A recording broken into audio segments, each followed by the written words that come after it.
Praise the lord. మన రక్షకుడును ప్రభు అయిన యేసుక్రీస్తు నామములో మీ అందరికీ ప్రభు పేరిట వందనాలు తెలియజేస్తున్నాను. అందరూ బాగున్నారండి? ఈ ఉదయకాల సమయంలో మీ అందరి కోసం నేను ప్రార్థించాను. మీరందరూ బాగుండాలి, మీ పిల్లలు బాగుండాలి, మీ కుటుంబాలన్నీ బాగుండాలి. దయచేసి గమనించండి, మన ఛానల్ను సబ్స్క్రైబ్ చేయండి, లైక్ చేయండి, అనేక మందికి షేర్ చేయండి. దేవుని బిడ్డలారా ప్రోత్సహించండి. కారణం ఏంటంటే మీ అందరి కోసం మేము ప్రార్థన చేస్తున్నాం. మరి దేవుని వాక్యంలో నుండి కొన్ని విషయాలు మీతో చెప్పాలని నేను ఆశపడుతున్నాను. నిర్గమాకాండము 16వ అధ్యాయము 35వ వచనాన్ని ఒకసారి జ్ఞాపకం చేసుకుందాం. ఇశ్రాయేలీయులు నివసింపవలసిన దేశమునకు తాము వచ్చు 40 ఏండ్లు మన్నానే తినుచుండిరి. దేవుని బిడ్డలారా గమనించండి, దేవుని వాక్యం చెప్తుంది కదా, ఇశ్రాయేలీయులు వారు నివసించవలసినటువంటి దేశానికి చేరేంత వరకు కూడా 40 సంవత్సరాలు మన్నానే తినుచున్నారని దేవుని వాక్యం అంటుంది. ఇశ్రాయేలీయులు ఏ దేశానికి చేరాలి? కానాను దేశానికి చేరాలి. ఇశ్రాయేలీయులు పాలు తేనెలు ప్రవహించేటువంటి దేశానికి చేరాలి. పాలు తేనెలు ప్రవహించేటువంటి దేశానికి చేరాలి అన్న, కానాను దేశానికి చేరాలి అన్న దేవుని పిల్లలు, వారికి ఏ ఆహారం దేవుడిచ్చాడు తెలుసా? మన్నా అనే ఆహారాన్ని దేవుడిచ్చాడు. ఎంత భాగ్యం చెప్పండి దేవుని బిడ్డలారా.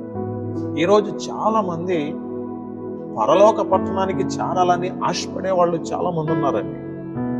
ఈరోజు మన్నా దేవుని వాక్యానికి సాదృశ్యంగా ఉంది. నువ్వు ఎంత కాలంలోనైనా పరలోక పట్టణానికి చేరొచ్చేమో, కానీ నీవు నివసించినంత కాలం ఇశ్రాయేలీయులు ఎలా అయితే మన్నాతో పోషించబడ్డారో, నీవు దేవుని రాజ్యానికి చేరాలి అని అంటే వాక్యం ద్వారా పోషించబడాలి. మన్నా ఎలా ఉంటుందో తెలుసని బైబిల్ చెప్తుంది కదా. నిర్గమాకాండం 16వ అధ్యాయము 31వ వచనములో మనం చూస్తే దేవుని బిడ్డలారా, మన్నా అంటండి తేనెతో కలిపిన అపూపము వల్లే ఉంటుంది. అంత రుచిగా ఉంటుంది. తేనెతో కలిపిన అపూపము వలె అంటే చాలా రుచిగా ఉంటుంది అనమాట. దేవుని వాక్యం చెప్తుంది కదా, యెహోవా ఉత్తముడని రుచి చూచి తెలుసుకొనుము అని దేవుని వాక్యం అంటారు. మన్నా ఎంత శ్రేష్టమైనదో ఒకసారి చూడండి. మన్నా ఎంత రుచికరమైనదో చూడండి. మన్నా అంటండి తేనెతో కలిపిన అపూపము వల్లే అంత రుచిగా ఉంటుందట.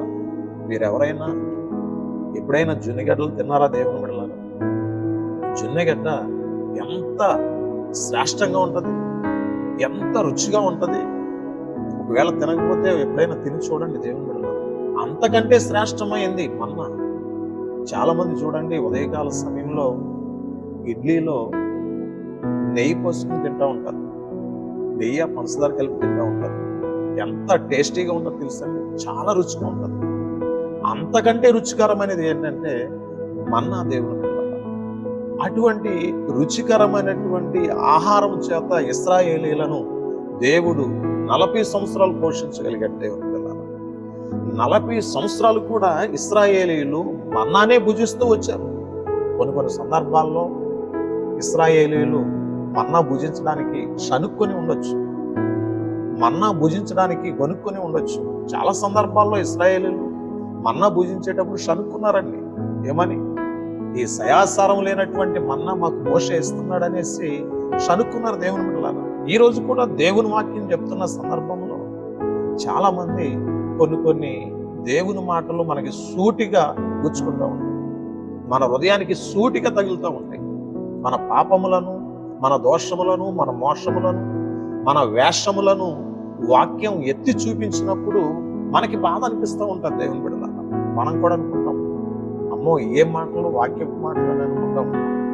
దేవుని బిడ్డలారా గమనించండి, వాక్యమే దేవుడు, దేవుడే వాక్యం అని దేవుని వాక్యం చెప్తుంది. 40 సంవత్సరాలు ఇశ్రాయేలీయులు కానాను దేశం అంటే పాలు తేనెలు ప్రవహించేటువంటి దేశానికి చేరేంత వరకు కూడా వారు మన్నానే భుజించరని దేవుని వాక్యం అంటుంది. నీ జీవితంలో ప్రతిరోజు వాక్యం అనే మన్నాను భుజించు, ప్రతిరోజు వాక్యం అనే మన్నాను చదువు, ప్రతిరోజు వాక్యానుసారంగా జీవించు. ఖచ్చితంగా పరిశుద్ధాత్మ దేవుడు నిన్ను, నీ కుటుంబాన్ని ఆశీర్వదించి ముందుకు నడిపిస్తాడు. నీ కొరకు, నీ కుటుంబం కొరకు నేను ప్రార్థన చేస్తాను. దేవుడి చిన్న మాటలను దీవించును గాక. ప్రార్థన చేసుకుందాం. మహాపరిశుద్ధుడైన తండ్రి, మీ పరిశుద్ధమైన ఉన్నతమైన శ్రేష్టమైన గణనామానికి వందనాలు, స్తోత్రాలు నాయన.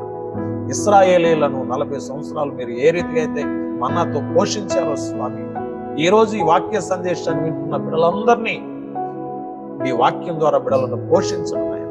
మీ వాక్యాన్ని వారికి తెలియపరచండి. మీ వాక్యం ద్వారా వారిని సంధింపచేయండి. వారి అవసరతలు అక్రతలు తీర్చండి నాయన.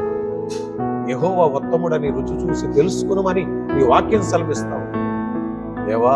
మన్నా ఎంత రుచికరమైనదో నీ వాక్యము అంతకంటే రుచికరమైనది నాయన. అటువంటి రుచికరమైన వాక్యాన్ని మేము అందరం భుజించి ఆధ్యాత్మికంగా విశ్వాసంలో, వాక్యంలో, ప్రార్థనలో ఎదుగుదలను మాకు అందరికీ దయచేయండి.